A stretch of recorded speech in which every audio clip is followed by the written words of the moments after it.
personal background. I come from a really international background. My parents moved to the United States from Iran. As a result of the revolution, I have family kind of sprinkled all across the world. And growing up with that multicultural upbringing definitely shaped my perspective about the world. And adding on to that, I went to an international school where everyone was from a different country. We were always engaged in international issues and languages. And that's something that really informed my path in college. I studied international relations. I did a bachelor's and master's degree in international relations covering things like international security policy, global development, things like that. I didn't even know this was a path that I could take in law school. When I applied to Duke, I just applied as a regular JD.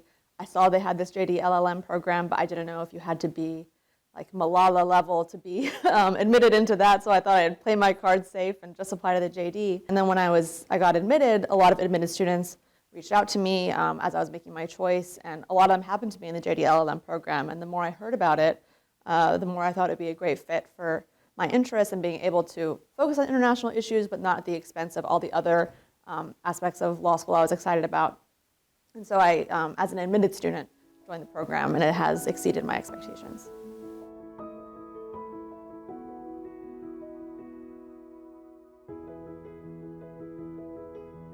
I think what's been wonderful for me, I think me and a lot of my classmates came to Duke because of the community. And even though my first year happened to be during COVID, so it was remote, and we didn't get to do a lot of the wonderful experiences that the JD LLM offers, like the summer at Leiden University in the Netherlands, but we did have that really strong sense of community. Our entire cohort was within one section the first year, so not only did we go through that entire first year together, but because we have to take an international law course load, you see the same faces in a lot of the same classes over the years, and you already have such a great community at Duke Law, but then having an extra one on top of that, there's just been a lot of support, a lot of friendship. Same goes for the faculty, who are very involved, and it feels really special.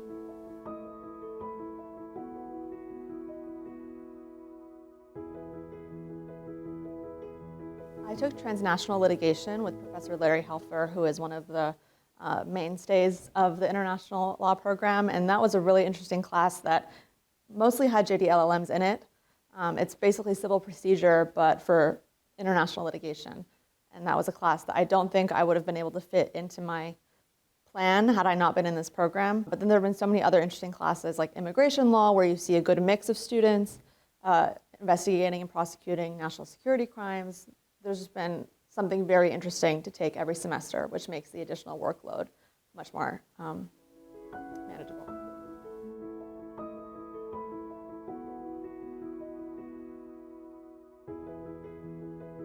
So I think for us, one benefit that we did have, not to get too much into the weeds, but we weren't able to go to the Netherlands, but we were at that point in the summer of 2021 where things were starting to open up a little bit. So we actually did go to all of our classes in person here at the law school the summer of 2021, which is earlier than all of our regular JD classmates would have had in the law school. So that was really special time to spend time with these faces that you've seen, the bobbleheads all year, but then we were in person, coming to class. We were in Durham over the summer, which is a bit of a ghost town, particularly during COVID. So we all got really close. I don't think as close as we would have been if we were traveling in Europe. I've heard those are once-in-a-lifetime experiences that I think we will all feel very envious of forever. But we got very close, and that helped us.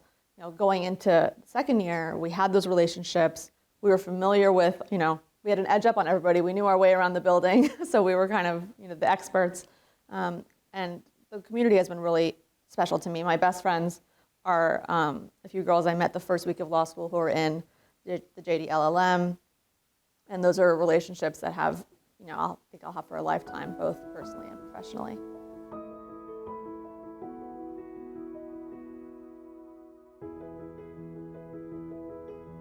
I'm going to be clerking after law school and then going to a big firm in DC where, both in the clerkship and in the firm, I expect that I'll have a very demanding workload. There'll be high expectations.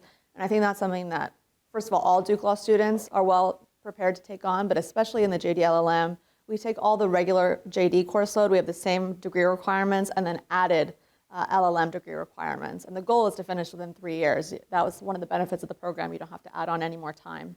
You have to learn how to manage a demanding course load, and all of us are still very intellectually curious. We want to be involved in the community, so we all have various extracurricular responsibilities, journals, And I think we've all done a really good job of maintaining our personal lives.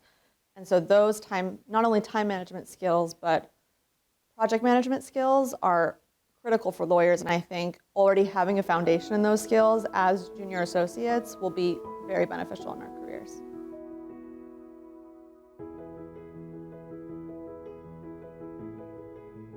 You find the time to stay involved. So I'm the managing editor of the Duke Journal of Comparative International Law, which has been really great to dig even deeper into the subject area, but of course demands a lot of time and attention. We're all involved in our affinity groups. I have been very involved with the Middle Eastern and North African Law Students Association, and it's really great, just as someone interested in international issues, being involved with our communities and our affinities is rewarding. It seems like they're goals that would be compatible.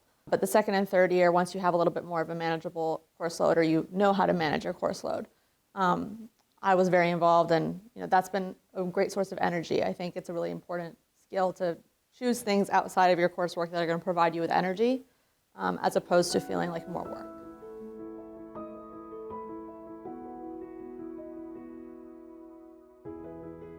So I think one skill that I've learned, and I suspect that my peers will echo this as well, we of course took the legal research and writing class with all of our classmates throughout 1L, but in the spring of 1L we took a similar class suited for international law.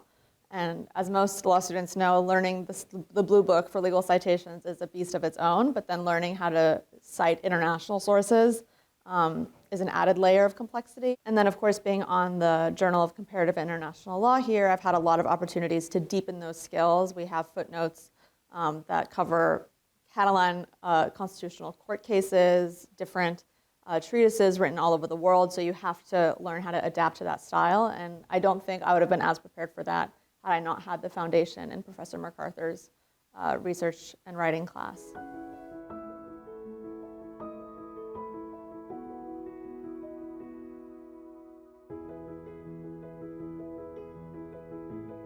I think one thing that would be really beneficial in preparing to make that decision would be to speak with current students, and you can still do this as an admitted student. I spoke to a lot of Duke students as I was weighing the decision, not even about whether I should do this program, but should I even come to Duke Law, because we couldn't visit in light of the pandemic. But a lot of those students I spoke with happened to be JD LLMs, and it was in those conversations where I asked every question I could think of, and they were very candid and very supportive of the idea that I decided to enter the program. The wonderful thing about Duke is that the students are, in many ways, your best resource because they've been in your shoes, they'll give it to you up front, but they're also very supportive, and there's very much this idea that if I can do it, you can do it, but in an empowering way, not in a typical law school, you have to just grin and bear it. It's very, empowering.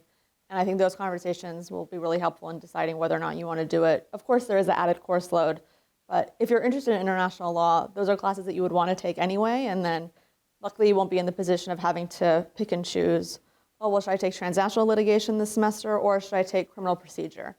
You'll have to do both, which in many ways for people who want to do this program, who are just very nerdy and want to learn everything, is what you were going to do anyway, and now you just have kind of the license to do it sometimes.